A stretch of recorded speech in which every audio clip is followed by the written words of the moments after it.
Welcome to Makers International, a podcast of makers from around the world, talking with makers from around the world. Here's Jamie Page, Steve Twidell, Chris Cute, and now your host, Richard Morley. Hello. Good morning, good afternoon, good evening, good night, good times, whatever time it is, and wherever you're listening. Joined with me, as always, because Chris isn't here, Mr. Steve Twidell. Hello. And Mr. Jamie Page.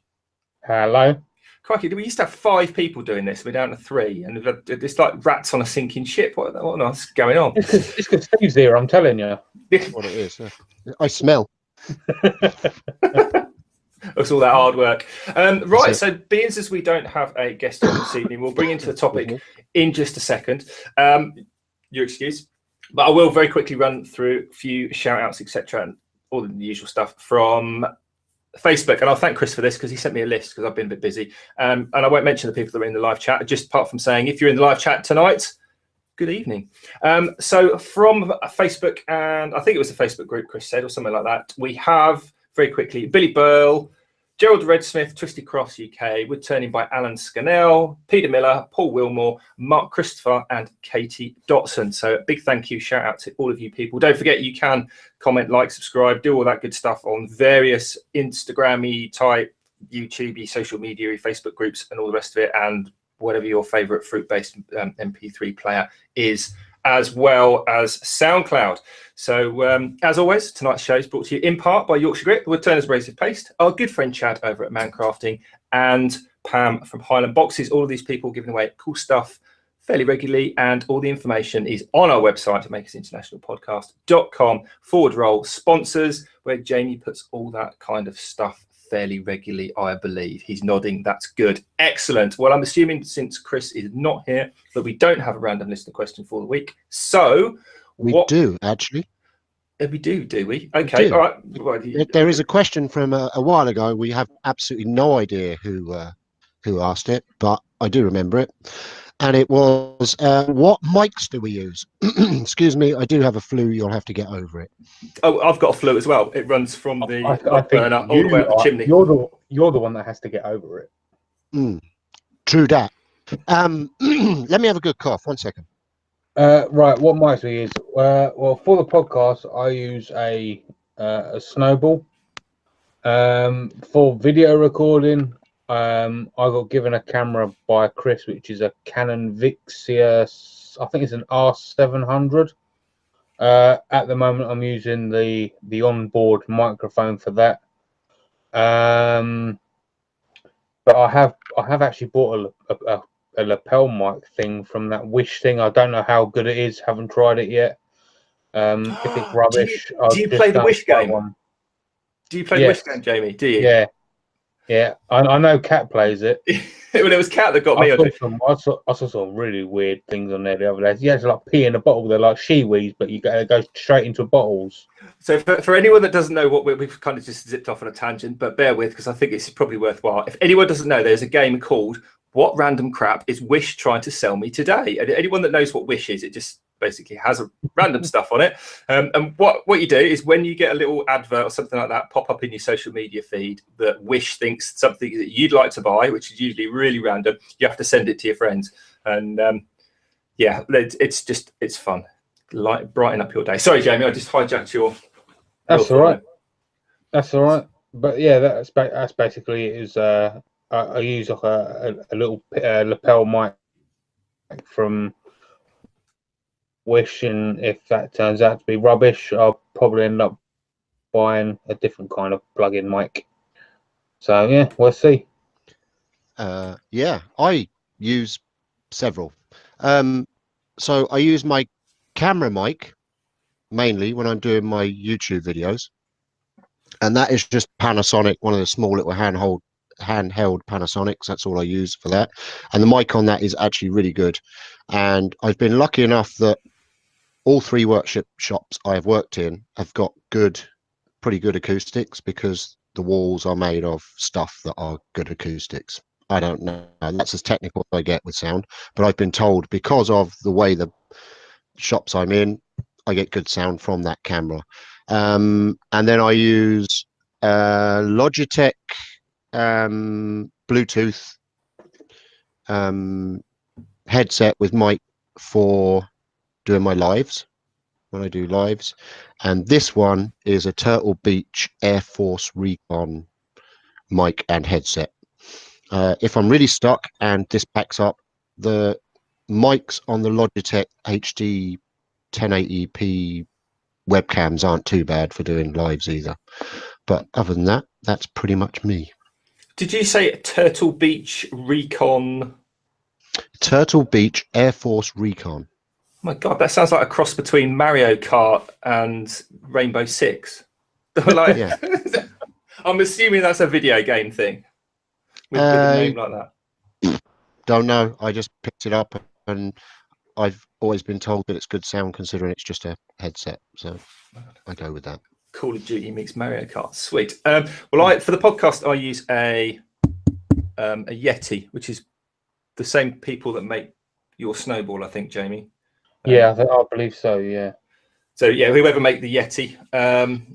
And for my videos, I mean, recently I've actually just been using an iPhone.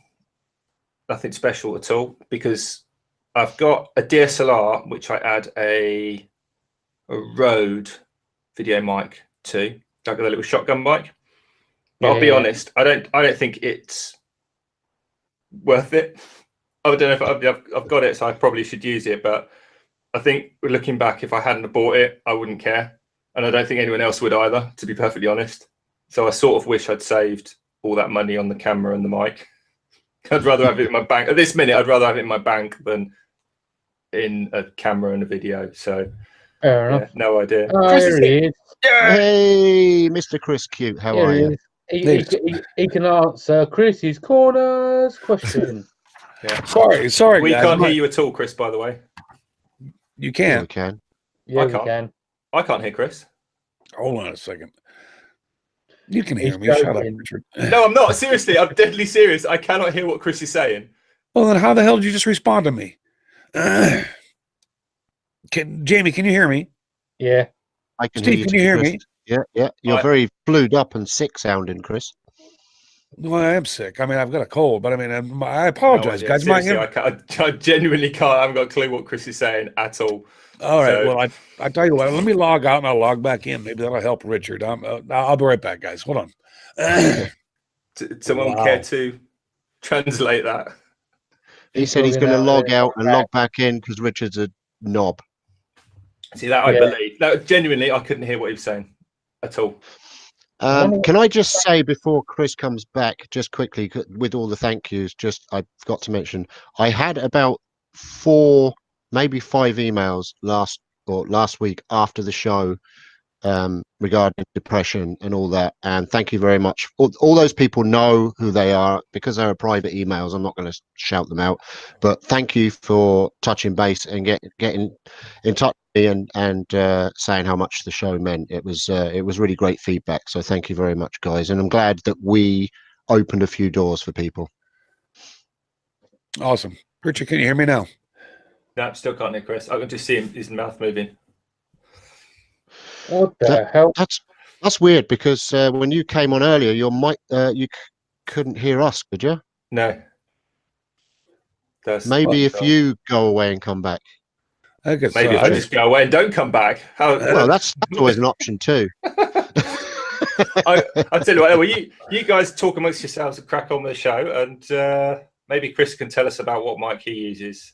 Yeah. What mic do you use, Chris? That was this week's question was what mic or mics do you use for videoing and lives and for doing the podcast? I don't know the actual make that I use for my because it's out in my shop. I haven't looked at it in quite some time. I believe it's a Tascam mic. I could be wrong, but I use a shotgun mic for my videos. And I also use a lapel mic at times as well, depending on where I'm at in my shop, because sometimes I get a really bad echo, regardless of my shotgun mic or not. Obviously, for the podcast, I use a Yeti. a Yeti microphone, because it's the closest thing to a broadcast microphone that that most people can afford. And it's actually a very good mic. And I do have a snowball mic as well, the one that like Jamie has right there. I have one exactly like that I use for traveling, which is what, when I would go to Maker Central, that would be what I would take with me. Yeah. Okay, Does it put a laser in your eye though? Yeah, well, yeah. Well, Richard, do you have ears now for us all? Yeah, unfortunately, I can now hear you all, and Chris does sound pretty clogged up, shall we say? Oh, well, I've got a cold. I mean, that wasn't why I was late today, guys. My internet has been wonky, so please forgive me if all of a sudden my internet drops today. It's just because I'm having internet problems. So, not an issue, Chris. That's right. You'll probably wish that it completely failed, because when it comes time to edit this, because we had some technical difficulties at the start, Chris, before you joined us. Well, I mean, we never claim to be professional. It's all right. Cool. Well, it's only taken us 15 minutes to get the show actually on the road. So, what are we talking about tonight? Well, I want to go back real quick if I could, because I mean, we talked about this earlier. I want to go back to last week's show, and I know that Steve, you've discussed this a little bit so far, but going back to last week and talking about using your shop as a sort of a therapy, we kind of missed something. And when I was sitting back and listening to it as I was editing last week's show, I thought that maybe this is a question we should probably address. In reflecting on the subject, I asked myself, in fact, wasn't what is going on if you're using your shop as a therapy to get away from your problems and put them away, aren't you in a roundabout way just kind of running away from your problem and not addressing it? And granted, because I mean, there was a question that I had when I was watching and listening to myself. I was like, because I used to use my shop the same way that we talked about previously, that I would go out and just because I put the world away and my problems as far as other ones would go away. But the question came up in my mind was, aren't you just kind of using that as an excuse not to deal with the issue at hand? And I had to think about it for a while. And I guess the answer, and I'll ask you guys what you think about this, but my resolve was on that the answer was yes and no. Yes, I guess in a roundabout way, going out and getting rid of the world and forgetting about everything and not dealing with any problems out there was good for my mental health, because I wasn't dealing with it. So yes, in a roundabout way, I guess I was running away from my problems. But the point that I think was important was because I went out in my shop and I was able to put that away. It put me into a mindset that I could then eventually move on and actually be able to deal with that problem in a rational way, as opposed to if I had tried to do it prior to going out there, it would have been an issue because I wasn't in the right mindset. So the answer to that question was yes and no that I came up with. But I mean, I'd be interested to think what you guys have to say about that. I mean, because I mean, anybody who doesn't understand what we were talking about last week, and because they don't have that problem themselves, might ask that question. I thought it was important for us to address it. So maybe, Steve, if you want to address it. Yeah. I guess I'm kind of like you, Chris. It is kind of running away from past problems, and the past problems that I have in my head are never going to be fixed. It's happened, and it's a feeling inside that I have of failure, and what if I'd done this? Maybe I should have done that, and then this wouldn't have happened. And I'm in the position I'm in now because of those failures and those mistakes I made back in those days. So it's kind of regret. So some of my depression is regret. And to deal with regret, all you can do really is move forward and do better as you go on. So that's what I tend to do. I try to make every day better than the past has been.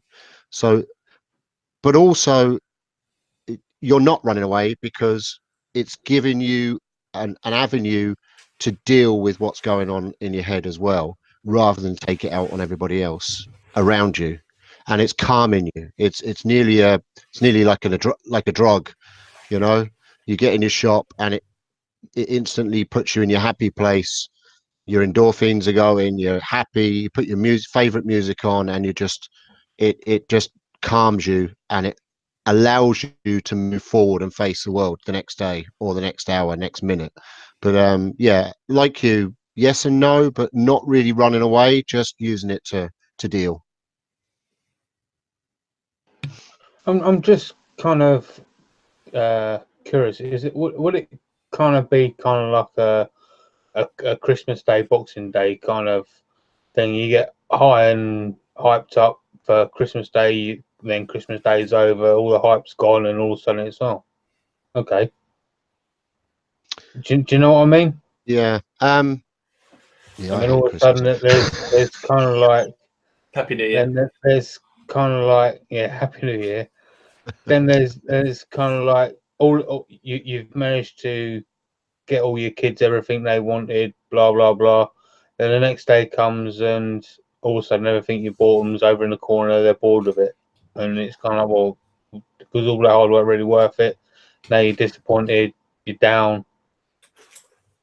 Yeah, Do you know? no, I get pre-Christmas blues, and then once Christmas is done, I'm okay about it. But it's the pre-Christmas blues I get. I get the like, if I had such and such, I would be able to do such and such blues, you know. But I get over that quite quickly because it's the same every year. I've never got enough to go around. So you just we've just got used to doing what we can do. I have a big family, so you know, I'll get rhythm and blues. Yeah, well, there's nothing wrong with rhythm and blues. It's kind of an interesting take, that Chris's question on the question as to what we were talking before. But my take on that is, it doesn't matter what the cause or the the cause of the depression or the bad mind state, whatever you want to call it, is. It doesn't even have to be diagnosed depression. It could just be like you have a bad day for whatever reason. The reason that's caused it is, I think, irrelevant. It's if you're aware that something has caused you to feel the way you currently feel, in this case, in a downwards way. If you do something to deal with that, and you're aware that you're doing that because of, in this case, the depression and being in the workshop, then that's a positive. That's not running away from it. That's, I think, dealing with it head on. If I get depressed and I go to my workshop because I'm depressed to deal with what's causing the depression, for say, and I know that, then that's me dealing with it head on. I don't see that's any different to going and talking to somebody about it, because you're going to talk to somebody about being depressed. So you could go to a therapist and have a session with them to deal with the depression. You're going to the therapist to deal with the depression. If you're going to your workshop to deal with the depression, that's the same. That's not running. That's completely the opposite, I think, of running away. Yeah. And it doesn't have to be going to your workshop. It could be going to the gym and hitting a punch bag. It could be going to a range and shooting bits of paper. Whatever the activity is, if you're aware that the reason you're doing the activity is because of that cause, then that's not running away or from it. That's, I think, facing it head on. If you just like are blind to it, because some people genuinely don't realize that they're feeling that. Yeah. I mean, I can remember a few years ago, I changed jobs within the same company, and I didn't particularly like the job I was in, but I was not aware of the fact that I was constantly miserable and grumpy at work with people. I deliberately tried to not be, but you can only hide that for so long. I then changed jobs and did a different role, which I absolutely loved. And every time I met somebody from where I used to work, they'd be like, wow, you seem so much happier. And I was like, do you know what? I am so much happier. But what surprised me was you noticed. Do you know? Yeah. So it's like, there are, I think, people that are genuinely depressed. And I think at that stage of my life, I probably was. And I think if I went to somebody like a medical professional, they probably say, I think you're a little bit depressed. But I wasn't aware of that. So I wasn't changing jobs to make myself, to deal with the fact that I was, depressed. I thought, I don't necessarily use the word depressed, because I think, but I didn't change jobs because I thought I was depressed. I changed jobs because I didn't like my job. Do you know what I mean? So I wasn't escaping. It had the same effect, but I wasn't doing it for the same reason. Am I kind of just going around circles? Yeah. I think Leona Faye nailed it, as a couple of people have said in the chat. She said, I think it's like putting the problem on pause for a while so you can gather yourself and face them better when ready. And I think that's pretty much what I said. pretty much it. That's pretty much Yeah. what the resolution I came to, Leon. Was Yeah. the same thing. Is like, yeah, maybe that yes, I'm not directly dealing with it head on, but I am allowing myself to do what I have to do with a clear head. Yeah. And where otherwise, if I hadn't done that, I wouldn't have been able to do so, and I might have done something irrational. So yeah, that makes a lot of sense. But Richard, I hear what you're saying too. That makes sense too. I mean, Yeah. it comes down to a personal thing once again, doesn't it? I guess Yeah, the danger is, like in my instance, I changed jobs. So what would have happened if I didn't like the job I was going into? I mean, or what happens if you go to your workshop and you make a mistake? If you're feeling in a particular mindset and you go somewhere to kind of get away from that and it follows you in, what happens? It's just a bit of a...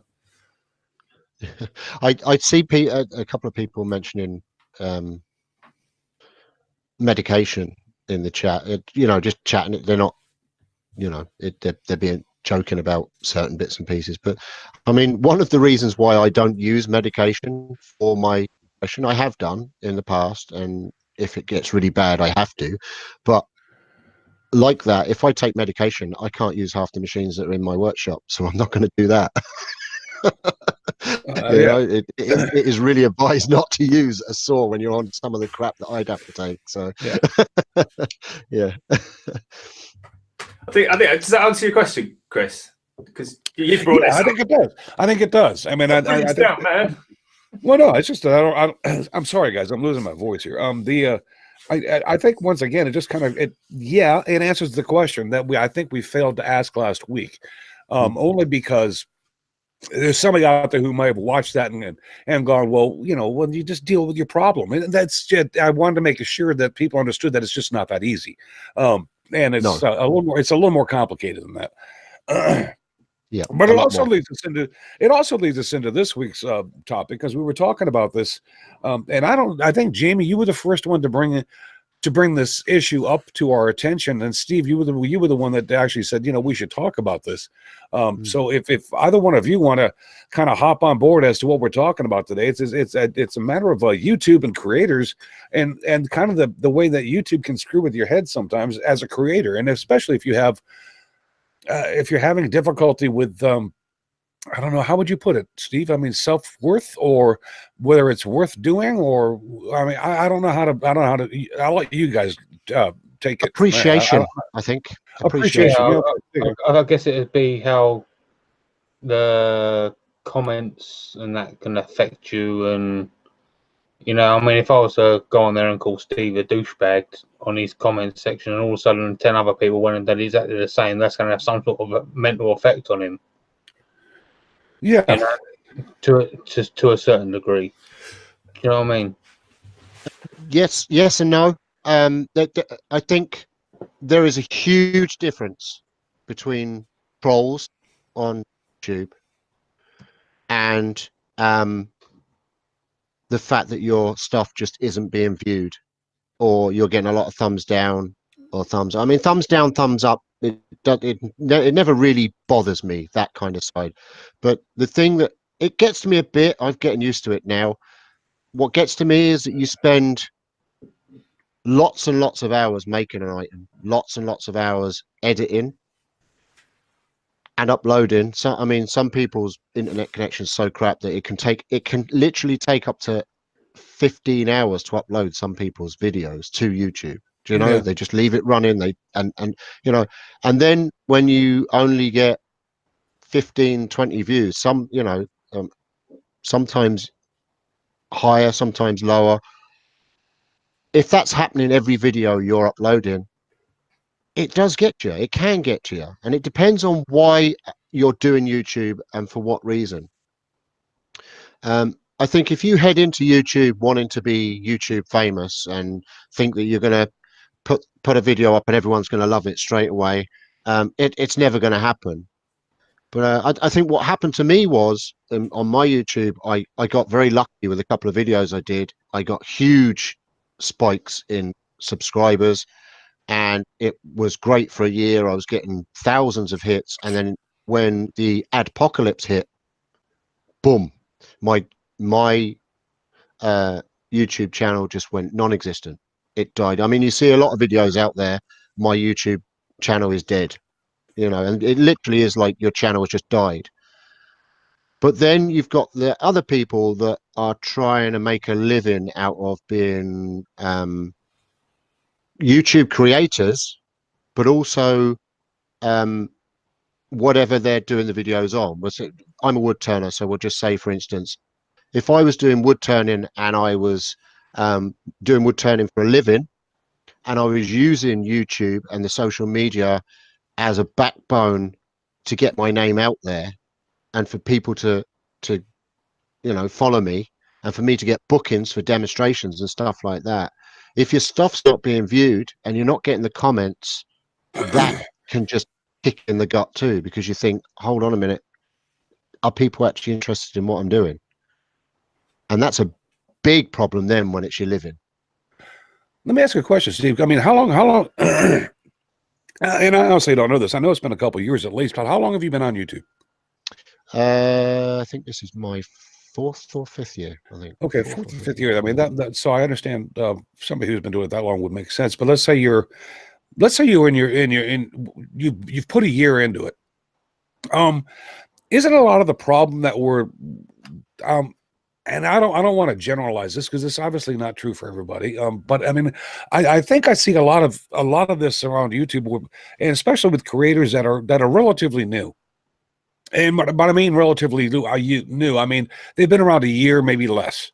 And then this issue comes up to where they're not getting the views they want. They're frustrated because do you honestly think that maybe there are perhaps some unrealistic expectations that people put on themselves?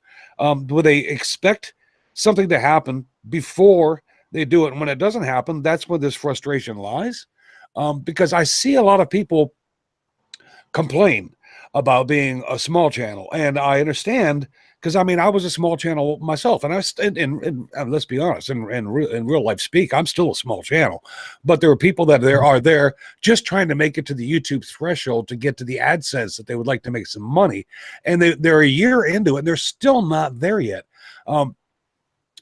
How do you deal with that? I mean, I'm wondering, my question is are people putting perhaps unrealistic expectations into what they're doing to begin with, as far as the pace of growth goes? Or is it's probably why you started in the first place. I know a lot of YouTube creators start because they saw a YouTube creator, if you know what I mean. So they're following channels, and they're watching them, and they're thinking, Jesus, I can do that, and look at the views they're getting. I can do that. Right.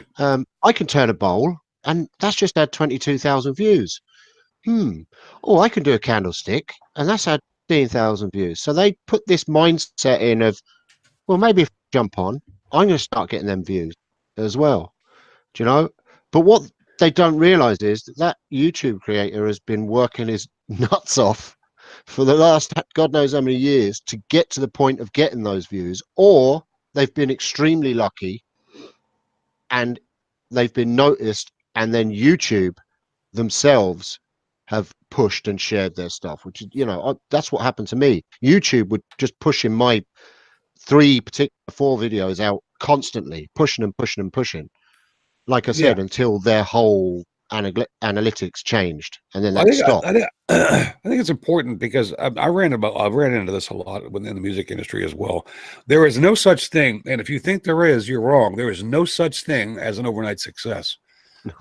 No, the people who all of a sudden know and go, wow, look at these guys came out of nowhere. No, they didn't. Those guys have been working for 10 or 15 years to get to where the point where you just go, wow, they came out of nowhere. There's no such thing as an overnight success. And I think people need to understand that when they put their expectations into doing what they're doing when it comes to YouTube and their success and their growth. So they need to be, I guess what I'm trying to say is people need to give themselves a freaking break. Because I understand the frustration of not being an overnight success, but there is no such thing as an overnight success. So cut yourself some slack and go to work and understand that. And if you're not willing to do the work, then don't have the expectation, because you really need to do the work in order to get there. And unfortunately, that work in many cases means time.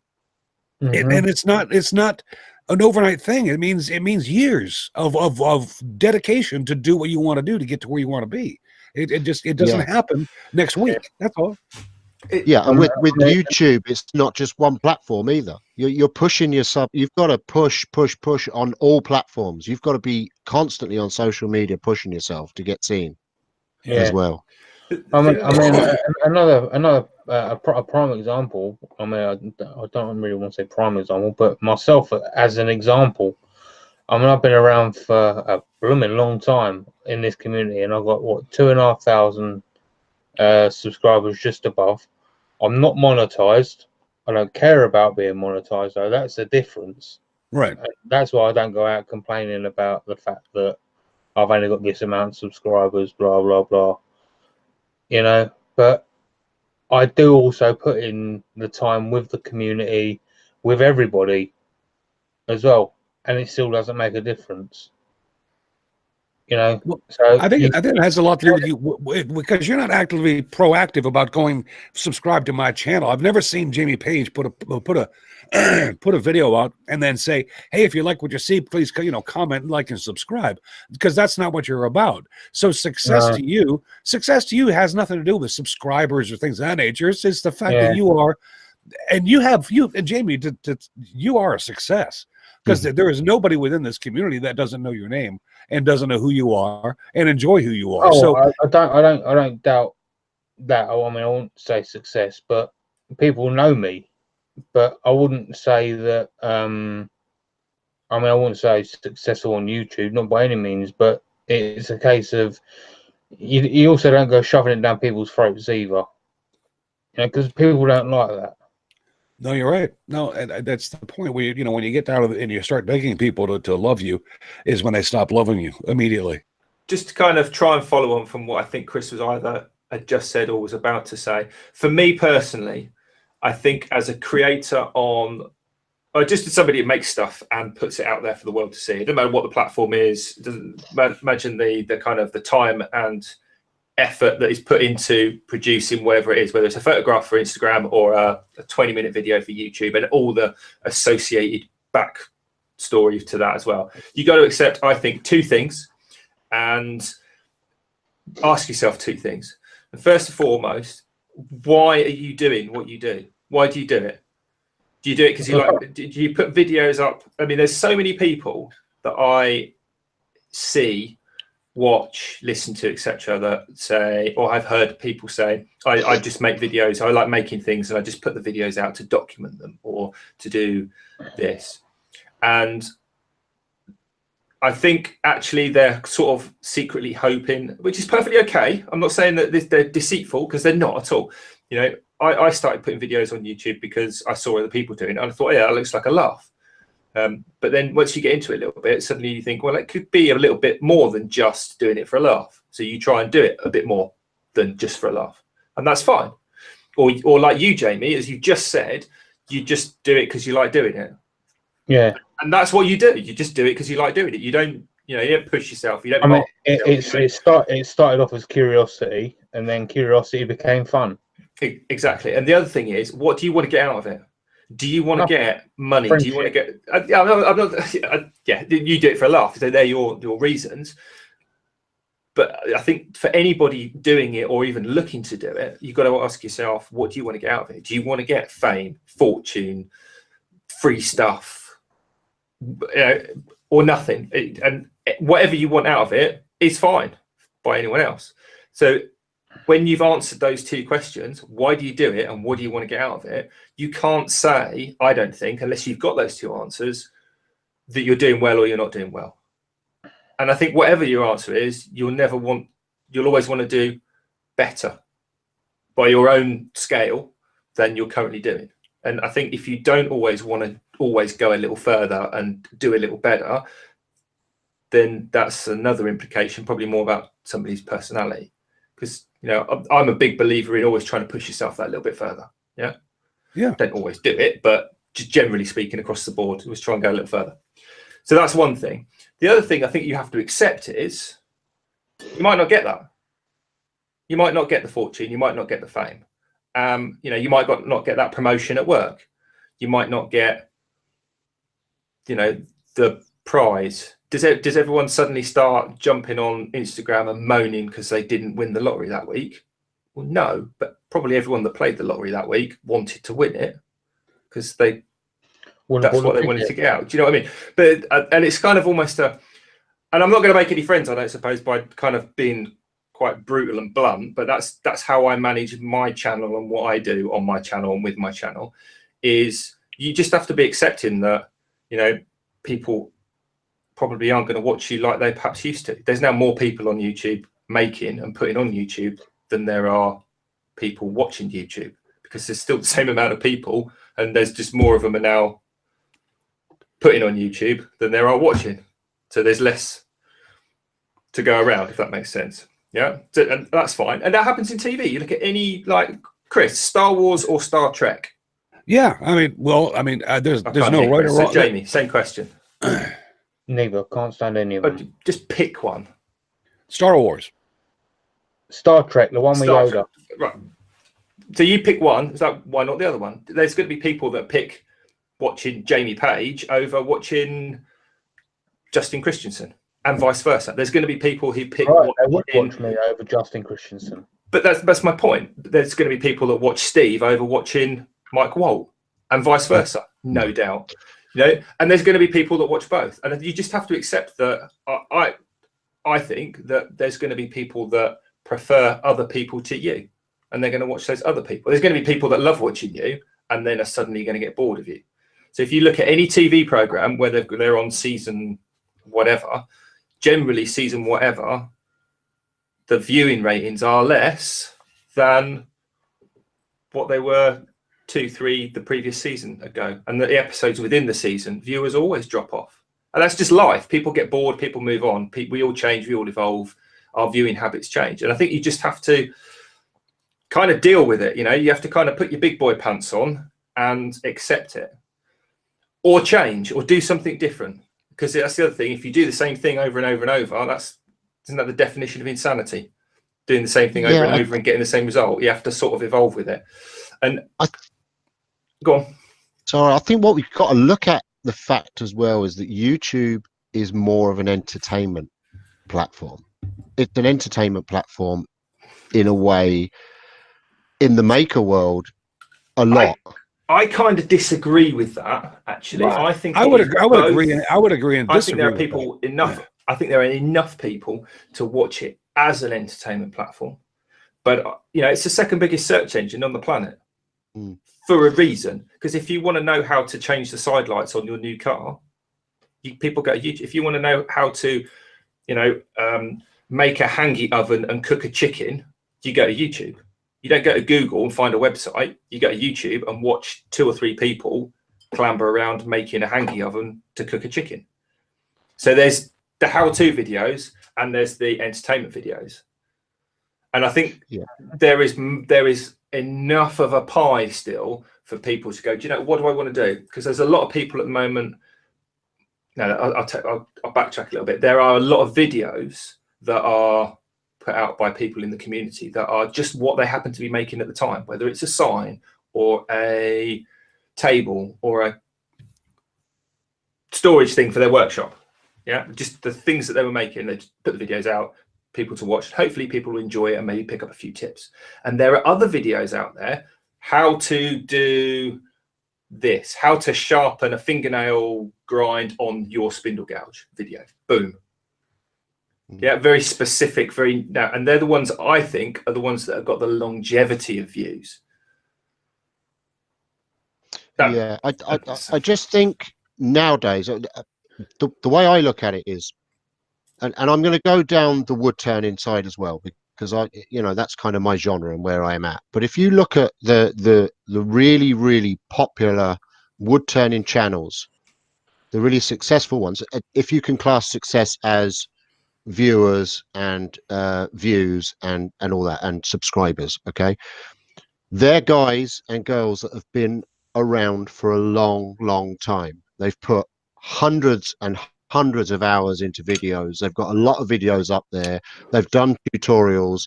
They've done everything that you could possibly want to ask about wood turning and some.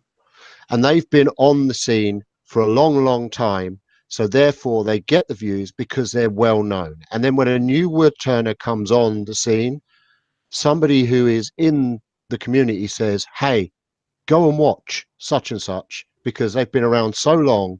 Don't bother going watching such and such that's been around for a year. Go and watch this guy who's been around forever. And that's why their channels are still building and they're getting all the views, because if you want to know how to do skew work, you're being told, go and watch this guy. If you want to know how to do something wacky but still intricate and showing you how to use the tools, go and see this guy. Nowadays, because of his hot wife. Stop it.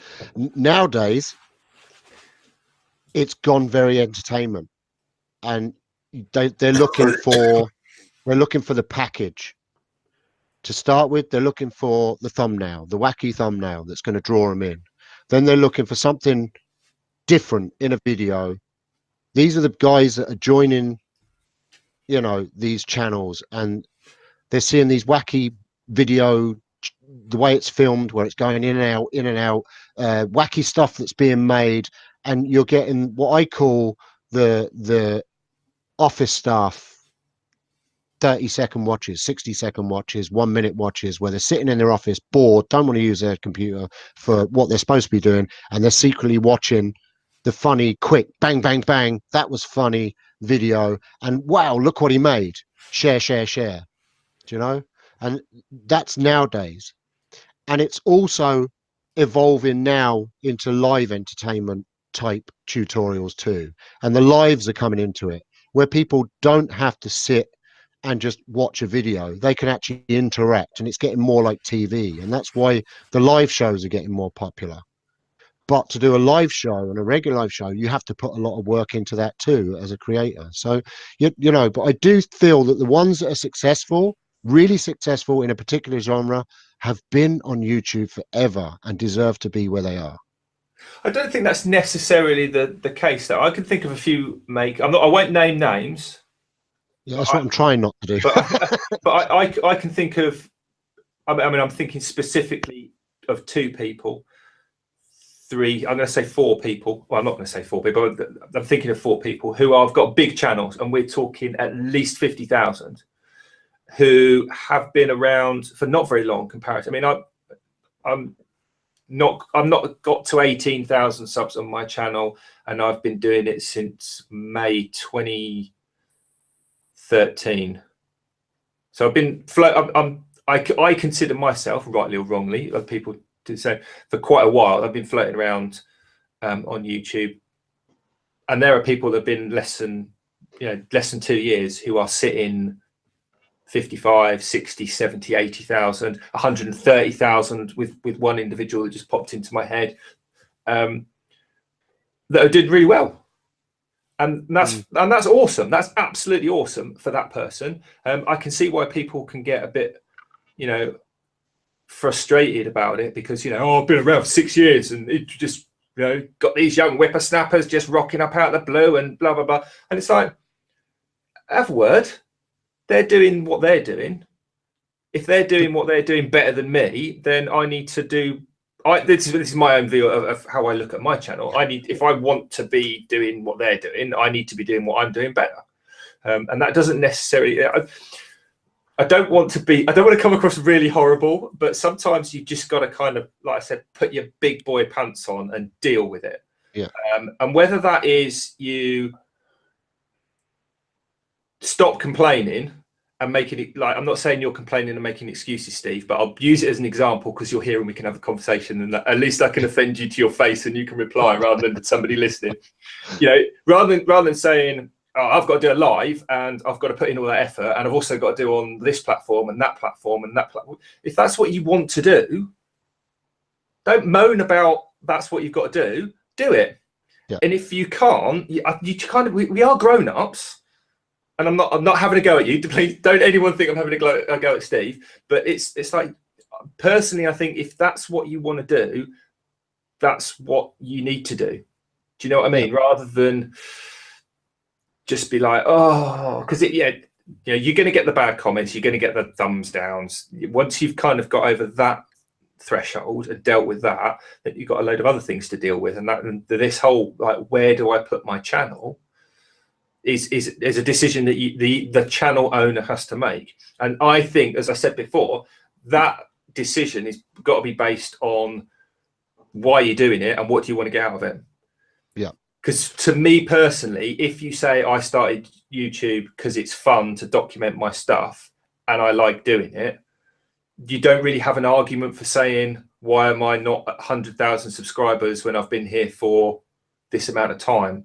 Do you see what I mean? It's sort of like a cause and effect thing. Yeah, exactly. Yeah, I mean, I'm not here long enough. I'm only here minor years, and I consider myself very lucky to have the subscribers I have. I think you've got me a bit wrong. I mean, to be honest with you, I'm happy with where my channel is at the moment because totally. I would deliberately wasn't saying that you're mad. No, I don't want anyone thinking that. No. I mean, everybody will know that I'm perfectly happy. I love jumping on my lives and getting the feedback that I get. I enjoy doing the lives and the videos I do. Now that I'm putting more work into them, because I mean, I've dropped off and come on and dropped off and come on. You know, I haven't been consistent. So some of that is my own fault. But we did. I mean, like we said, there were a lot of channels that were putting in a lot of time that were wiped off the face of the earth because of the apocalypse and the way that YouTube changed the whole way that they were doing things. And we've got all that heading towards us again with the with this article 31. Do you know? So I mean, we've got all this to go through again. But what I would say is, if you're not happy with the views you're getting, and if you're not happy with the comments you're getting, change something.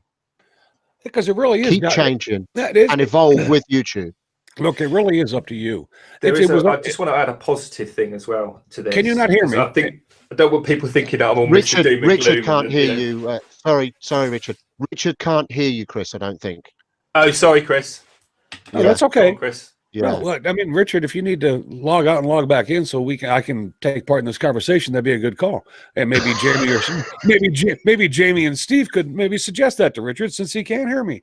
I just realized it there, Chris. I'm sorry. Yeah, I'm sorry. I just realized that he couldn't hear you again when he carried on talking over the top of you. Sorry, Chris. I totally can hear you, mate. And I've just totally forgot what I was going to say. So carry on. I mean, but. Wow. Oh. It's one of them weeks, folks. It has been one of them weeks, man. I'm telling you. And I can't even think of what I was going to say, so I apologize. So never mind. Sorry, I interrupted. Richard, go ahead. And you can't hear me, so fine. Isn't Richard an ugly duck? Look at him. Look at him. Look at him. Quit sucking your finger, Richard. He can't hear me. That's funny. Anyway, all right. Go ahead. Oh, Richard. No, I feel like Chris is talking about me behind my back now, and I wouldn't know if he was. I'm assuming he was. If it helps, Chris, we were talking about Article 31 and stuff like that. So I don't know if that will spark a flame in your head, but I don't know. Well, I mean, maybe you can relay this to Richard.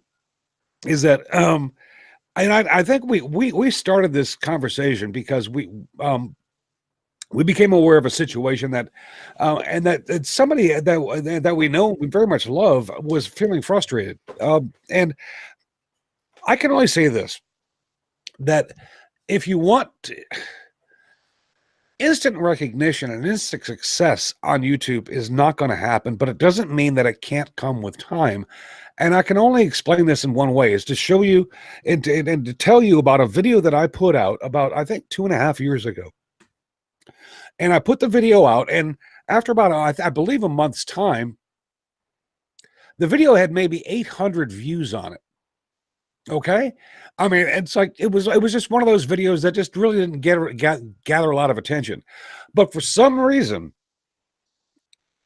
from then until now, that video that I put out that I was rather disappointed in, but I don't care. personally, I'm like Jamie. I don't really care. But that video has gone from 800 views in the first month to over 400,000 views today. And so it doesn't mean that what you're putting out, because you're not getting the instant gratification, doesn't mean that it won't work down the line. Just put it out there. Share what you have to say. Share what you have to, what you know. And you never know, because if you continue doing that and your channel grows, some of the videos will become what they call, I guess what Richard would call evergreen videos, where they come back and people will end up finding them maybe perhaps months, maybe even years later. I mean, because I'm talking about almost 2 years ago, I put that video out, and it's now my #1 video. And it was just something I threw together because I was trying to help folks out. But initially, it didn't do anything. So don't get so disgruntled, I guess, so quickly, because things tend to grow, and they can. They don't always, but they can. Yeah, I mean, I will say this last 2-3 months, my viewership is slowly, gradually coming up again, because I'm putting out more videos, more regular, and I'm, shouting them out. I'm sharing them. My subscribers are sharing them, which is brilliant. So my views are coming up, and it is slowly getting better. But that's because I'm putting the time in. And like we've said, I think the main thing is putting the time in and don't let it get to you. Really don't let it get to you, because I don't know how many videos are uploaded every hour on YouTube. It's a ridiculous amount, So you're literally pissing in the sea when you throw your video up there and hoping that a shark's going to bite it. So, that's the way it is. It's fishing. Sure. Just one thing, hopefully Chris hasn't touched on this, and not because he hasn't thought of it, but because I'll just say the same thing. So if I'm repeating what Chris just said, because I've no idea what Chris just said, let me know. We talk about the individual views for your channel and subscriber numbers. I look at my channel, and I'm the same as you, Steve. Although I'm not putting more out at the moment, I've put less out this year than I would have liked to do, and so I've noticed everything dropping, which is what you would expect for whatever enterprise you're doing. But you've got to remember that, and I said this last year at Make Essential to a lot of people that I spoke to in person, and I say it all the time now because I still think it's true. It's true now more than ever. Subscriber numbers don't mean a thing, and not for toffee. It doesn't matter whether you've got 50 subscribers, 50,000, or 500 million. It's a level play. It's just a number that somebody else associates with your channel. What every single channel, I think, has got in common is its core audience.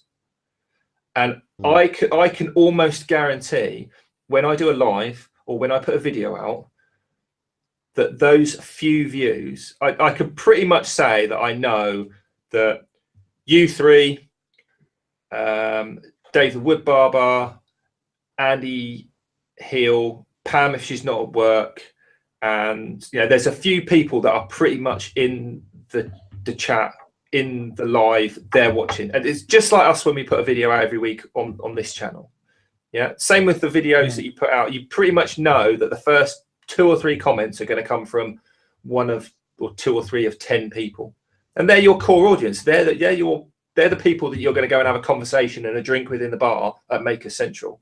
Yeah, not the Olympic-sized swimming pool or football stadium or state population number that YouTube's associated because they've watched one video and gone, oh, I think that's interesting, I might watch the next one, or because you've said don't forget to like and subscribe, and they've gone okay, and never to watch your videos again. Because we all do it. We all subscribe to videos that we don't watch every week.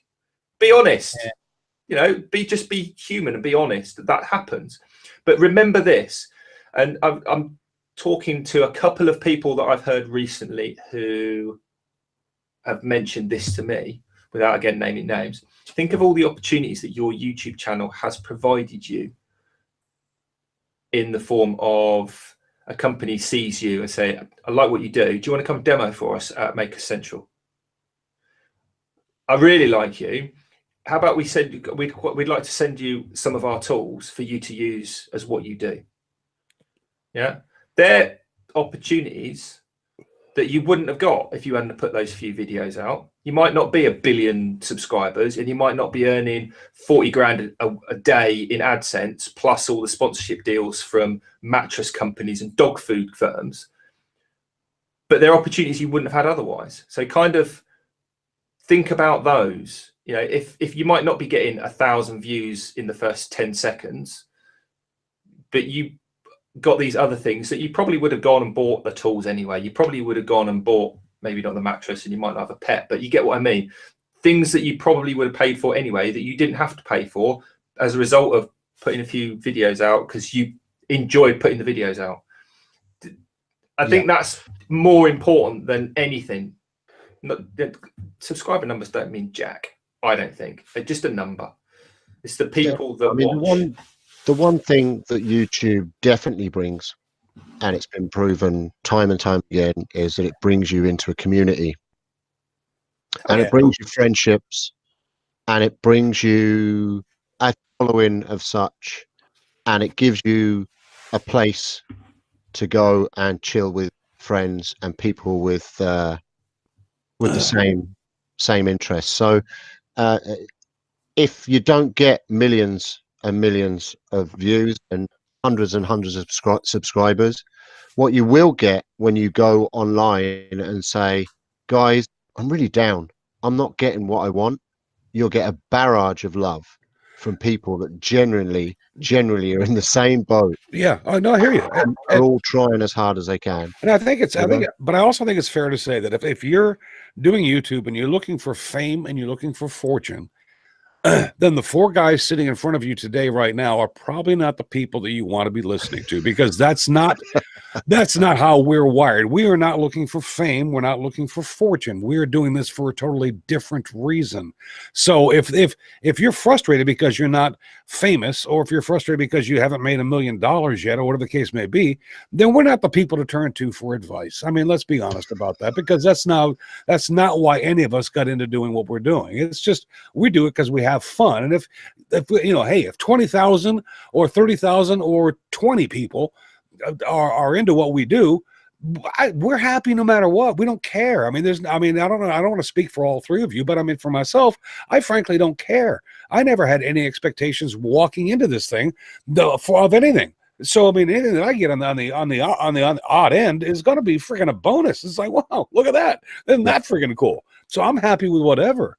So if you're looking for advice on how to become successful and make money and become the next whatever you want to be, then don't listen to us. Go find somebody else to listen to, because we're not going to help you. I mean, because that's not where we're at. True that. Yeah. True that. Oh, wow. So Richard, he just spent the last 5 minutes just telling us exactly what he feels about you. I'm surprised it took that long. It is kind of weird. I'm kind of glad now there's 4 of us, because it would have been a very, very, very difficult show for me if it was just me and Chris.